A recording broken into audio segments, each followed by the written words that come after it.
Oke guys, balik lagi di channel gue. Hari ini gue mau bahas salah satu aplikasi video editing yang sangat familiar, apalagi di kalangan tiktokers, apalagi kalau bukan Capcut. Capcut sekarang sudah bisa digunakan di PC ataupun laptop.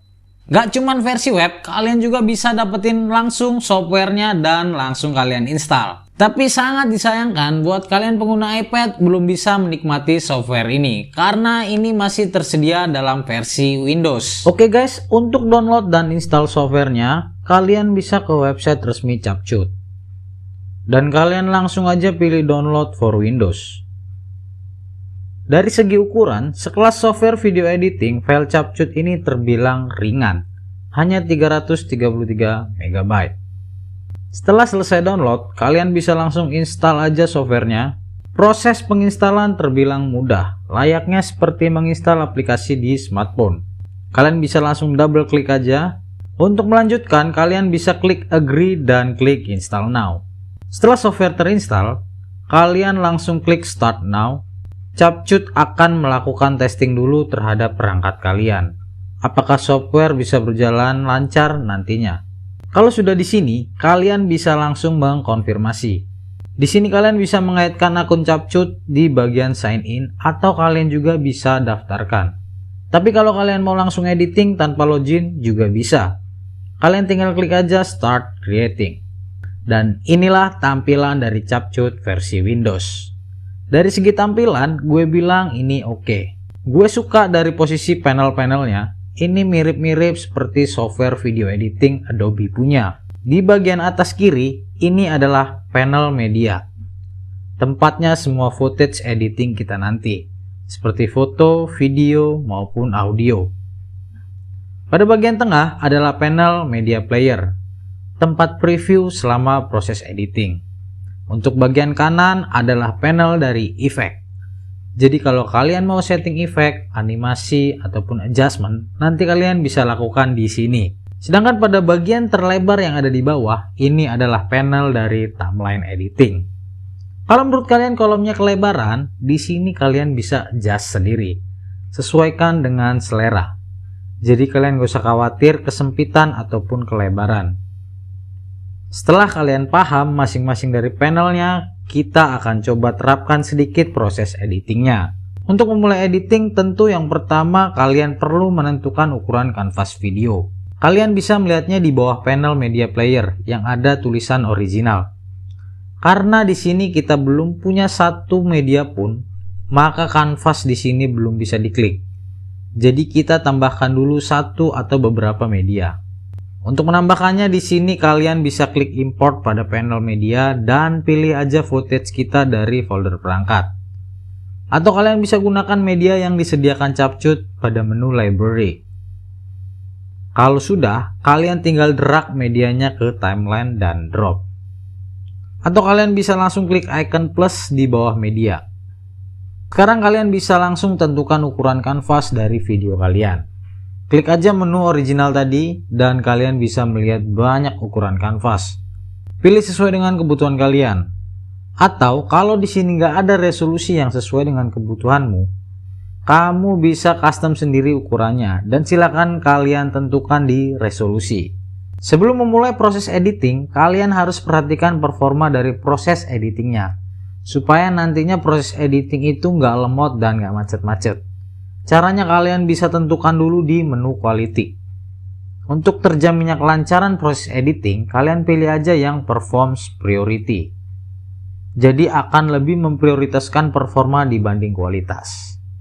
Kualitas yang dimaksud di sini adalah kualitas sementara pada previewnya saja, bukan kualitas hasil dari video kalian nanti.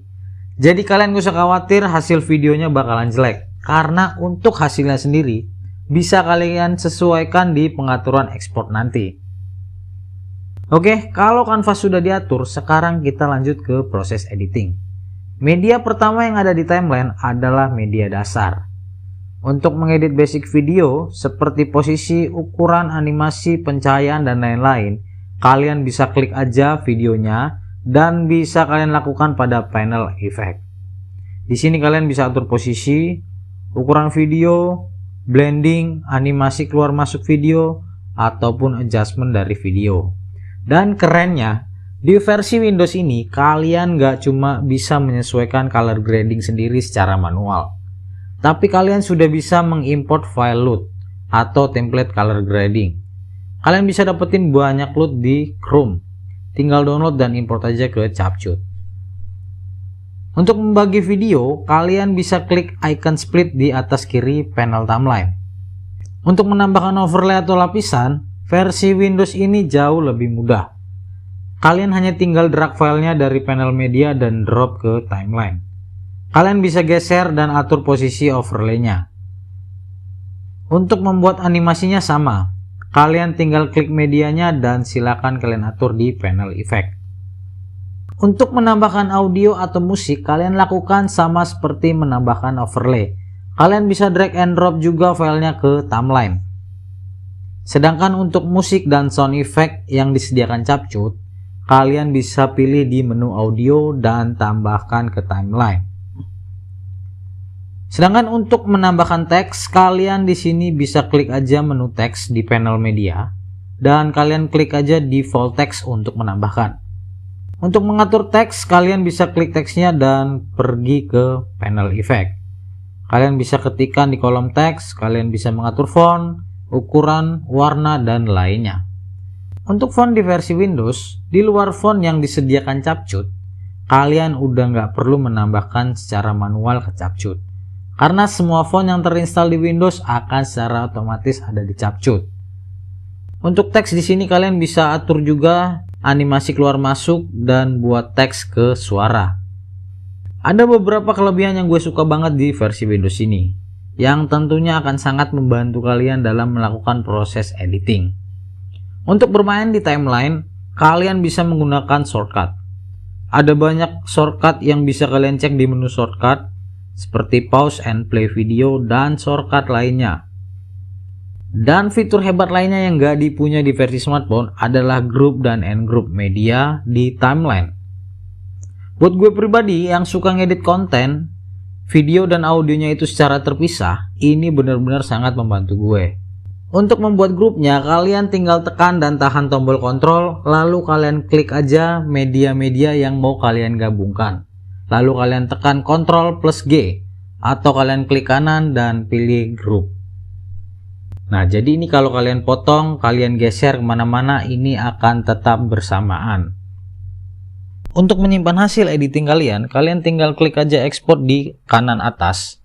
Di sini kalian bisa tentukan namanya, tempat penyimpanannya, resolusi hingga bitrate-nya semua bisa kalian atur. Dan di bagian bawah nanti ada estimasi berapa ukuran file video kalian. Nah, gimana guys? Setelah kalian nonton video gue ini, apakah menurut kalian versi Windows ini jauh lebih baik daripada versi smartphone? Atau mungkin sebaliknya? Kalian coba tinggalin komentar. Itu dulu video gue kali ini. Semoga video ini bermanfaat buat kalian semua. Dukung terus channel ini, klik subscribe, like, comment, and share. Dan jangan lupa untuk menyalakan lonceng notifikasi supaya kalian nggak ketinggalan video-video terbaru dari gue. Thank you for watching. See you on next video.